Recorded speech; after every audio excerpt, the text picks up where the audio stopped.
कहानी की शुरुआत एक जंगल के दृश्य से होती है। एक आदमी पागलों की तरह इस घने जंगल से बाहर निकलने की कोशिश कर रहा था, लेकिन जंगल इतना घना था कि वहां से बाहर निकलने का कोई रास्ता दिखाई नहीं दे रहा था। वह आदमी सूरज को देखकर अपनी दिशा तय कर रहा था, लेकिन अब सूरज भी ढल चुका था। फिर भी उसने भागना नहीं छोड़ा। भागते भागते वह एक ऐसी जगह पहुंचा जहां उसे एक साइन बोर्ड दिखाई दिया। उस पर लिखा था पॉइंट ऑफ नो रिटर्न, यानी यहाँ से कोई वापस नहीं जा सकता। इस बोर्ड को देखकर उसके चेहरे पर चिंता साफ दिखाई दे रही थी। अंधेरा और गहरा हो गया और अचानक सारे पक्षी उड़कर वहां से चले गए। छिपने की कोई जगह नहीं थी। आदमी बहुत डरा हुआ था, इसलिए वह एक पेड़ पर चढ़ गया, लेकिन उसकी बदकिस्मती से वह ऊंचे पेड़ से नीचे गिर गया। इसके पहले कि वह बेहोश हो जाता, हम देखते हैं कि कोई उसे खींच रहा है, लेकिन उसे खींचने वाला कौन है यह नहीं दिखाया गया। हमें बस उस आदमी की दर्द भरी चीखें सुनाई देती हैं। फिर सीन कट होता है और हमें 6 दिन बाद शहर में मीना नाम की एक लड़की दिखाई जाती है। मीना का कोई दोस्त या परिवार नहीं था, सिर्फ एक बहन को छोड़कर। इस समय जिस पेट स्टोर में वह काम कर रही थी, उसके बॉस ने उसे आदेश दिया कि वह एक तोते को चिड़ियाघर छोड़कर आए। मीना ने उस तोते को उठाया और अपने घर ले गई, क्योंकि उसे अगले दिन जू जाना था। उस रात उसने तोते के साथ ही समय बिताया और फिर सुबह होते ही वह उसे लेकर जू के लिए निकल पड़ी। लंबी सड़क पर चलते चलते अचानक उसने शायद गलत मोड़ ले लिया और वह जंगल के बीचों बीच पहुंच गई। ये वही जंगल था जहां हमने पहले एक आदमी को गायब होते हुए देखा था। पहले तो वह अपनी गाड़ी के जरिए ही जंगल में अंदर तक गई, लेकिन जब उसे बाहर निकलने का रास्ता समझ नहीं आया तो उसे गाड़ी छोड़कर उतरना पड़ा। उसे लगा कि शायद यहाँ पास में कोई होगा जिससे वह मदद मांग सके। वह अपने तोते को लेकर आगे बढ़ने लगी। अंधेरा भी गहराता जा रहा था। अचानक पहले की तरह ही सभी पक्षी इन पेड़ों से उड़कर चले गए। मीना को अब डर लगने लगा था, क्योंकि जमीन जोर जोर से हिल रही थी। उसे अपने आसपास किसी के मौजूद होने का एहसास भी हो रहा था। उसने दूर देखा कि एक बूढ़ी औरत भाग रही थी। मीना भागते हुए उसका पीछा करती है और उसे मदद मांगने की कोशिश करती है, लेकिन वह औरत रुकती नहीं और भागती रहती है। मीना उसका पीछा करते करते थक गई और रुक गई। तभी उस बूढ़ी औरत ने उसे आवाज देकर कहा, अगर जिंदा रहना चाहती हो तो तेजी से भागकर हमारी तरफ आओ। ये सुनते ही मीना फिर से दौड़ते हुए उस बूढ़ी औरत की तरफ भागी। वह औरत मीना का हाथ पकड़कर उसे एक घर के अंदर ले आई। घर के अंदर आते ही उस औरत ने दरवाजा लॉक कर लिया, लेकिन यह कोई साधारण घर नहीं था, बल्कि एक अजीब सा कमरा था जिसमें एक बड़ा सा शीशा लगा हुआ था। उस बूढ़ी औरत के साथ वहाँ 2 और लोग भी मौजूद थे। मीना घबराकर इन लोगों से पूछती है, ये कौन सी जगह है? वे लोग कोई जवाब नहीं देते और मीना से कहते हैं कि वह शीशे के सामने खड़ी हो जाए, क्योंकि कोई उन्हें देखने आने वाला था। मीना ने पूछा, आखिर कौन देखने आ रहा है? तो वह बूढ़ी औरत, जिसका नाम मेडलाइन था, जवाब देती है, हमें वॉचर्स देखने आ रहे हैं। तभी वहाँ से अजीबोगरीब आवाजें आने लगती हैं। मेडलाइन ने बताया कि वॉचर्स तुम्हारे आने से खुश हैं। वे यहाँ तुम्हारे लिए तालियां बजा रहे हैं। मीना बुरी तरह से कंफ्यूज थी, क्योंकि जिन्हें मेडलाइन वॉचर्स कह रही थी उन्हें अभी तक न तो फिल्म में दिखाया गया था और न ही मीना या किसी और ने उन्हें देखा था। रात गुजर जाती है और सुबह होने पर ये लोग उस जगह से बाहर निकल आते हैं। मेडलाइन मीना को बताती है, वे वॉचर्स सिर्फ रात में ही बाहर निकलते हैं। दिन के वक्त हम जंगल में आजाद घूम सकते हैं। मीना को इस जंगल में नहीं रहना था। वह यहाँ से निकलने के लिए आगे बढ़ जाती है, लेकिन मेडलाइन उसे रोकते हुए कहती है, यह तुम्हारा सही फैसला नहीं है। इस जंगल से बाहर निकलने का कोई रास्ता नहीं है। रात होने से पहले हमें इस घर में वापस आना पड़ता है। अगर तुम देर कर दोगी तो अपनी जान गंवा दोगी। मीना किसी की बात नहीं सुनती और अपने तोते को लेकर आगे बढ़ती रहती है। कुछ दूर चलने पर उसे भी वही साइन बोर्ड दिखाई देता है, जिस पर लिखा था पॉइंट ऑफ नो रिटर्न। इसे देखकर वह घबरा तो जाती है, लेकिन पहले लड़के की तरह ही वह सूरज की दिशा देखकर उसी दिशा में चलने लगती है। हालांकि वह जंगल से बाहर निकलने में कामयाब नहीं हो पाती। अचानक उसे जमीन के नीचे कुछ हलचल महसूस होती है। डर के मारे वह वापस उसी घर की तरफ भागती है। हार मान चुकी मीना को वहाँ मेडलाइन दिलासा देती है और कहती है, तुम अकेली नहीं हो जिसने यहाँ से निकलने की कोशिश की और असफल रही। हम भी तुम्हारी तरह हार कर यहीं रुके हैं। मेडलाइन आगे बताती है, इस जंगल से बाहर निकलने का कोई रास्ता नहीं है। ये जंगल आत्माओं को अपनी ओर खींचता है और इंसानों को ऐसी अजीबोगरीब चीजें दिखाता है जो उन्हें पागल बना सकती हैं। इसलिए अगर जिंदा रहना चाहती हो तो हमारे साथ ही रहो। ये जंगल एक शिकारी है और हम सब उसके शिकार हैं, मेडलाइन ने मीना से कहा। फिर उसने मीना को जंगल में लगाए गए पॉइंट ऑफ नो रिटर्न के कई साइन बोर्ड दिखाए, जो गोल दायरे में लगाए गए थे। मेडलाइन बताती है, ये साइन हमारे घर से आधे दिन की दूरी पर लगाए गए हैं। अगर इससे आगे गई तो वापस लौटना लगभग नामुमकिन हो जाएगा। इसलिए जब भी ये साइन तुम्हें दिखें, इन्हें इग्नोर मत करना। मीना पूछती है, यह सब किसने बनाया? मेडलाइन जवाब देती है, ये एक प्रोफेसर ने बनाया था। रात हो जाती है और सभी लोग वापस उस घर के अंदर आ जाते हैं। हर रात वॉचर्स उन्हें देखने के लिए आते थे। आज कीरा नाम की लड़की उनके सामने डांस करती है और कहती है, ये सब उन्हें पसंद है। ऐसा नहीं था कि इन चारों को हर रात वॉचर्स के सामने खड़े ही रहना पड़ता था। वे अपनी मर्जी से जो करना चाहते थे कर सकते थे, लेकिन उन्हें वॉचर्स की तरफ अपनी पीठ नहीं करनी थी। रात में तो उन्हें सिर्फ वॉचर्स की समस्या का सामना करना पड़ता था, लेकिन दिन में भी उनके लिए मुश्किलें कम नहीं थी। ये लोग हर रोज जंगल से कुछ कुछ न कुछ शिकार करके लाते थे जिससे उनका गुजारा चलता था। अगले दिन कीरा और मीना दोनों जंगल में खाना इकट्ठा करने के लिए जाती हैं।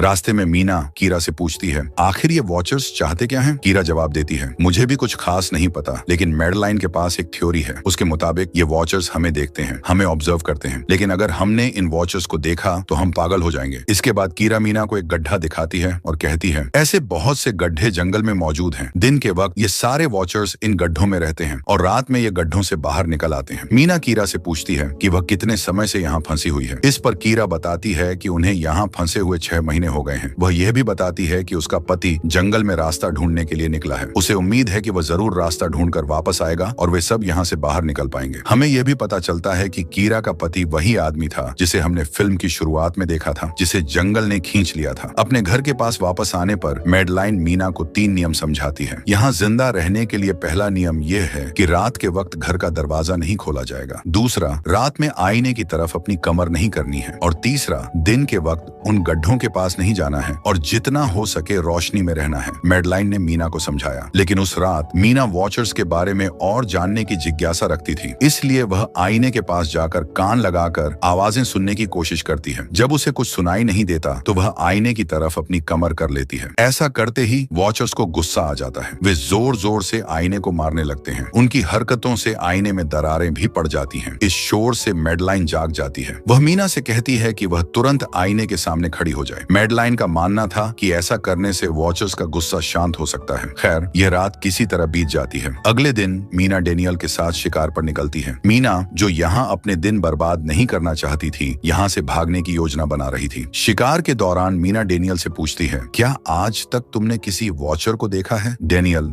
ना में जवाब देता है। तब मीना उसे समझाने की कोशिश करती है, मुझे लगता है कि ये सब मैडलाइन की बनाई हुई कहानियां हैं जिनमें वह हमें फंसा रही है। हमें जरूर इन गड्ढों को जाकर चेक करना चाहिए। शायद हमें यहाँ से बाहर जाने का कोई रास्ता मिल जाए। डेनियल, जो खुद भी यहाँ से बाहर निकलना चाहता था, मीना की बात मान लेता है। अब मीना एक रस्सी से खुद को बांधकर उस गड्ढे के अंदर उतरती है। रस्सी का दूसरा सिरा डेनियल ने पकड़ा हुआ था ताकि अगर मीना को कुछ हो जाए तो वह उसे तुरंत बाहर खींच सके। मीना गड्ढे के अंदर पहुंचती है जहां उसे बहुत सारे इंसानों का सामान मिलता है। वह समझ जाती है कि यह सामान उन लोगों का है जो पहले इस जंगल में फंसे होंगे। मीना उन सामानों को इकट्ठा कर लेती है। रस्सी की मदद से वह और डेनियल उस सामान को गड्ढे से बाहर ले आते हैं। लेकिन जैसे ही मीना गड्ढे से बाहर निकलने लगती है, उसे गड्ढे के अंदर किसी की उंगलियां दिखाई देती हैं। वह ठीक से नहीं देख पाती कि वह क्या था, लेकिन वह डर जाती है। दोनों उस सामान को लेकर वापस अपने सेफ हाउस आ जाते हैं। वहां मैडलाइन उनसे पूछती है, यह सामान तुम्हें कहां से मिला? मीना और डेनियल झूठ बोल देते हैं कि यह सामान उन्हें जंगल में पड़ा मिला है। मैडलाइन को इस जंगल में रहते हुए बहुत समय हो चुका था और वह जानती थी कि वह सामान जंगल से नहीं बल्कि गड्ढे से ही मिला होगा। वह मीना से बार बार पूछती रही, बताओ तुमने गड्ढे के अंदर क्या देखा? लेकिन मीना कुछ नहीं बताती। अब इन लोगों को गड्ढे से एक कैमरा भी मिल गया था जिसे उन्होंने सीसीटीवी कैमरा बना लिया। डेनियल और मीना इस कैमरे को घर के बाहर लगा देते हैं ताकि वे वॉचर्स को देख सकें। मैडलाइन उन्हें समझाती रहती है कि वे गलत कर रहे हैं, लेकिन ये दोनों उसकी एक भी बात नहीं सुनते। आज ये लोग वॉचर्स का इंतजार कर रहे थे ताकि उन्हें देख सकें। अभी तक वॉचर्स नहीं आए थे, लेकिन आज इनके साथ कुछ अजीब होता है। उनका दरवाजा खटखटाया जाता है। वे लोग कैमरे से देखते हैं तो वहाँ इंसानी टांगें दिखाई देती हैं। बाहर जो भी था वह कीरा के हस्बैंड की आवाज में बात कर रहा था। कीरा को लगा कि शायद उसका पति यहाँ से बाहर निकलने का रास्ता ढूंढ लाया है। वह जल्दी से उठकर दरवाजा खोलने जाती है, लेकिन मैडलाइन उसे रोक देती है और कहती है, तुम यह दरवाजा नहीं खोल सकती। मैं जानती हूँ वह तुम्हारा हस्बैंड नहीं है। कीरा को मैडलाइन की बातों पर यकीन नहीं होता, इसलिए मैडलाइन कहती है, तुम इसका इम्तिहान ले लो। तुम उससे कोई ऐसी बात पूछो जिसके बारे में सिर्फ तुम या तुम्हारा हस्बैंड जानता हो। कीरा बाहर खड़े इंसान से एक किताब के बारे में सवाल करती है जिसके बारे में उसे ही पता होना चाहिए था, लेकिन जब बाहर खड़ा इंसान कोई जवाब नहीं देता तो वे समझ जाते हैं कि यह वॉचर है। जब वे दरवाजा नहीं खोलते तो वॉचर बाहर लगे कैमरे को तोड़ देते हैं। अब सभी वॉचर गुस्से में आ चुके थे और वे इन लोगों के घर के बाहर लगे शीशे को भी तोड़ने वाले थे, लेकिन इन लोगों ने शीशे के सामने खड़ा होकर इसे रोक लिया। उनके ऐसा करने पर वॉचर्स ने शीशा तोड़ना बंद कर दिया और वे इन्हें मारने नहीं आए। रात को उनके साथ कई अजीब और गलत चीजें घटी, इसीलिए डेनियल और मीना ने फैसला किया कि वे मैडलाइन को सच बता देंगे कि वे गड्ढे में गए थे। ये सुनकर मैडलाइन बहुत गुस्सा हो जाती है क्योंकि उन्होंने एक नियम तोड़ा था। मैडलाइन उस घड़े से लाया हुआ सारा सामान उठाकर वापस उसी घड़े में फेंक देती है। अब ना चाहते हुए मीना भी वहीं रहने के लिए मजबूर हो जाती है। वक्त गुजरता गया, मौसम बदल गया और सर्दियां आ गईं, लेकिन अब तक ये लोग वहीं फंसे हुए थे। मीना हर रोज यहाँ से बाहर निकलने का रास्ता ढूंढने जाती थी, लेकिन उसे कोई रास्ता नहीं मिलता था। उसने एक नक्शा भी बनाया था। उसे यकीन था कि कभी तो वह यह नक्शा पूरा कर ही लेगी। सर्दियों की वजह से इन्हें खाना भी ठीक से नहीं मिल रहा था और खाना न मिलने के कारण इनकी मानसिक स्थिति खराब होती जा रही थी। इसी दौरान मैडेलाइन और डेनियल का झगड़ा हो जाता है, जिसमें डेनियल मैडेलाइन के साथ साथ मीना को भी बाहर छोड़कर गड्ढे के सेफ हाउस में लॉक कर देता है। अंधेरा होने वाला था और मैडेलाइन और मीना दरवाजा खटखटाती हैं। डेनियल से कहती हैं, प्लीज दरवाजा खोल दो, लेकिन वह दरवाजा नहीं खोलता। फिर अंधेरा भी हो जाता है और मजबूरन उन्हें अपनी जान बचाने के लिए एक घने दरख्त के नीचे खड़ा होना पड़ता है। अब उन्हें वॉचर्स के आने की आहट भी सुनाई दे रही थी। इस वक्त मीना और मैडेलाइन के साथ साथ हम ऑडियंस को भी इन वॉचर्स की एक झलक दिखाई जाती है। ये लोग लंबे, पतले और खतरनाक थे। अपने गढ़ों से निकलकर ये सब इंसानों को देखने के लिए इस सेफ रूम तक पहुंचते हैं। जब इन वॉचर्स को लगता है कि मीना और मैडेलाइन यहाँ नहीं है, तो वे उन्हें खाने के लिए जंगल में ढूंढने लगते हैं। लेकिन जैसे ही ये क्रिएचर्स दूर जाते हैं, मीना और मैडेलाइन को मौका मिल जाता है। दोबारा अपने सेफ हाउस तक आने पर इस बार वे जोर जोर से दरवाजा खटखटाते हैं और आखिरकार डेनियल उनके लिए दरवाजा खोल ही देता है। ये लोग घबराए हुए थे क्योंकि अब उन्होंने वो क्रिएचर देख लिया था। मैडेलाइन इन सबसे कहती है, मैंने तुमसे झूठ बोला था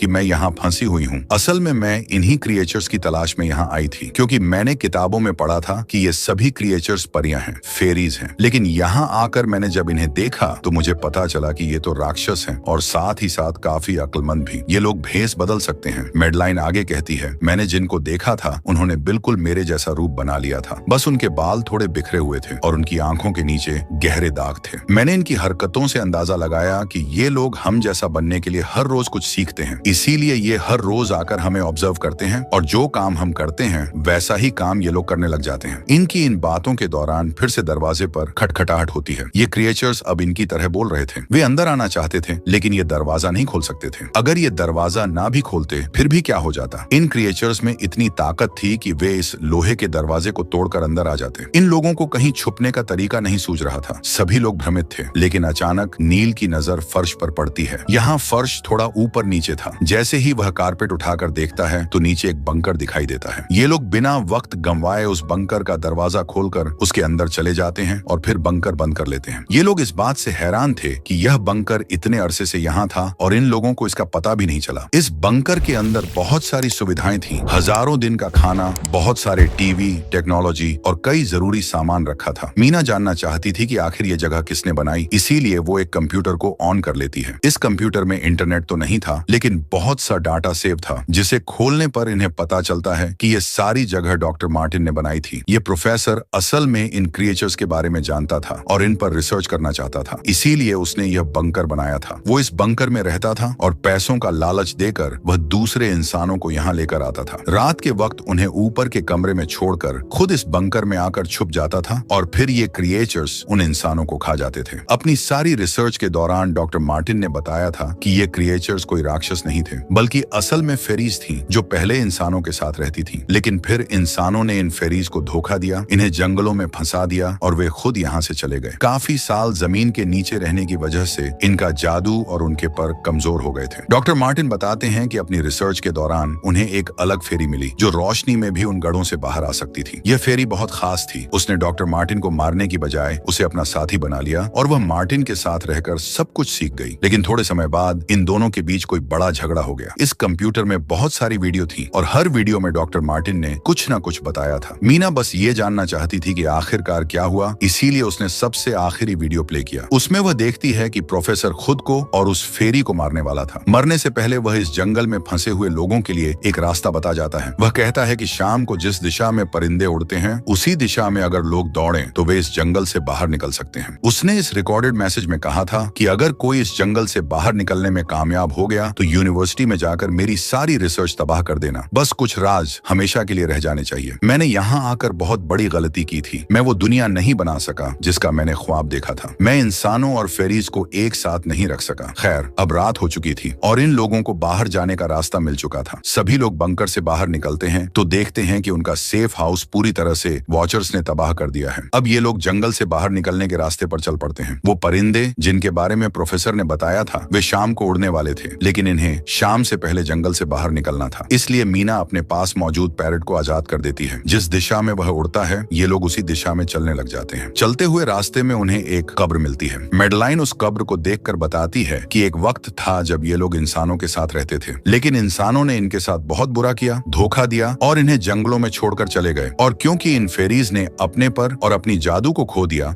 अब कभी वे इस जंगल से बाहर नहीं जा सकते। चलते हुए ये लोग एक नदी के पास पहुंच जाते हैं। अब इस नदी के जरिए ही वे इस जंगल से बाहर निकल सकते थे। शाम हो चुकी थी और वे फेरीज और वॉचर्स अब जमीन से बाहर निकलने लगे थे। इससे पहले कि ये लोग डॉक्टर मार्टिन की बोट में बैठकर यहाँ से दूर निकल जाते, डेनियल को अपना साथी जॉन मिल जाता है, जो जख्मी हालत में था। डेनियल उसकी मदद करने के लिए आगे बढ़ता है, जबकि बाकी लोग अपनी बोट में बैठ चुके थे। इससे पहले कि डेनियल वापस आता, ये लोग देखते हैं कि डेनियल, जिसकी मदद करने के लिए वह गए थे, कोई इंसान नहीं बल्कि रूप बदलने वाली फेरी थी, जिसने अब उनकी आंखों के सामने डेनियल का रूप ले लिया था। ये सब लोग डेनियल के लिए कुछ नहीं कर पाते और उस फेरी ने डेनियल के माथे पर एक निशान बनाकर उसे मार डाला। उन्हें पता चलता है कि फेरीज अब यह पार नहीं कर सकते। अंत में ये लोग खुद इस नदी को पार कर शहर तक पहुंच जाते हैं। सीन कट होकर अब हमें दिखाया जाता है कि मीना डॉक्टर मार्टिन के कहे अनुसार उनकी यूनिवर्सिटी में आई है ताकि उनका सारा डाटा खत्म कर सके। लेकिन इससे पहले कि वह उनका रिसर्च डिलीट करती, उसे एक नई जानकारी मिलती है। वह जान पाती है कि जब हजारों साल पहले इंसान और फेरीज एक साथ रहते थे, तब उनकी शादी भी हुआ करती थी। ऐसे इंसान और फेरीज के बच्चे भी हुए थे जिन्हें हाइब्रिड कहा जाता था। उसे यहाँ यह बात भी पता चली कि मैडलाइन जो वहाँ मिली थी, वह कोई और नहीं बल्कि प्रोफेसर मार्टिन की पत्नी ही थी। वह कंफ्यूज हो जाती है और सोचने लगती है कि मैडलाइन ने उसे ये बातें क्यों नहीं बताई। इस सारी कंफ्यूजन को शेयर करने के लिए वह कीरा के पास जाती है और उसे बताती है कि जिस मैडलाइन से हम जंगल में मिले थे, वह असल में प्रोफेसर मार्टिन की पत्नी थी। लेकिन उसने हमें यह सच्चाई इसलिए नहीं बताई क्योंकि वह एक इंसान नहीं बल्कि एक भेस बदलने वाली फेरी थी। ये सुनकर कीरा हैरान हो जाती है। असल में काफी सालों पहले प्रोफेसर की पत्नी मैडलाइन लंग्स कैंसर की वजह से मर गई थी। प्रोफेसर उनसे बहुत प्यार करते थे और वह उनके साथ ही रहना चाहते थे। फिर प्रोफेसर को इन भेस बदलने वाली फेरीज के बारे में पता चला। अपनी पत्नी की फोटो दिखाते हुए उसने उस फेरी को मैडलाइन जैसा बना दिया। अभी मीना ये सारी बातें बता ही रही थी कि एकदम से उसे पता चलता है कि वह ये सारी बातें कीरा को नहीं बल्कि मैडलाइन को ही बता रही है, जिसने इस वक्त कीरा का भेस बदला हुआ था। जैसे ही असली कीरा वहाँ आती है, मैडलाइन उसे बेहोश कर देती है और फिर वह फौरन मीना पर हमला करने के लिए आगे बढ़ती है ताकि उसका राज राज ही रहे। इससे पहले कि वह मीना को मारती, वह उसे कहती है, मैं इकलौती थी जो जंगल में सबसे अलग थी। वहाँ सारी फेरीज मेरा मजाक उड़ाती थी। मैं दिन के वक्त भी बाहर निकल सकती थी। इसी गुस्से में उन्होंने मुझे वहाँ से बाहर निकाल दिया। तब मीना उसे कहती है, तुम अलग नहीं थी, तुम बहुत ज्यादा खास थी। असल में तुम हाइब्रिड हो, आधी इंसान और आधी फेरी हो। इसी वजह से तुम फेरीज के साथ भी रह सकती हो और इंसानों के साथ भी। और यही वजह है कि तुम उस जंगल से बाहर निकल आई। मीना का सारा सच बताते ही एकदम से मैडलाइन के पास उसके पैर और उसके जादू वापस आ जाते हैं, जिसके बाद वह मीना को वहीं छोड़कर वहां से उड़ जाती है। अब कहानी कुछ हफ्तों बाद की दिखाई जाती है, जहां मीना अब अपनी बहन के पास गई है। जंगल और फेरीज वाले सारे वाकये के बाद वह काफी डर गई थी और अब वह अपनी बहन के साथ ही रहना चाहती थी। उसने अपनी बहन को बताया, मुझे लगता है कि वह फेरी अभी भी मेरा पीछा करती है। तब मीना की बहन उसे कहती है, तुम डरो नहीं, कुछ नहीं होगा। और कहानी के आखिरी सीन में हमें एक बच्ची को दिखाया जाता है, जो कि इस वक्त भी मीना के घर के नीचे ही थी। यह कोई और नहीं बल्कि वह फेरी मैडलाइन ही है, जो इनकी दुनिया में इस बच्ची के रूप में रह रही है। और इसी को दिखाते हुए यह कहानी यहाँ खत्म हो जाती है।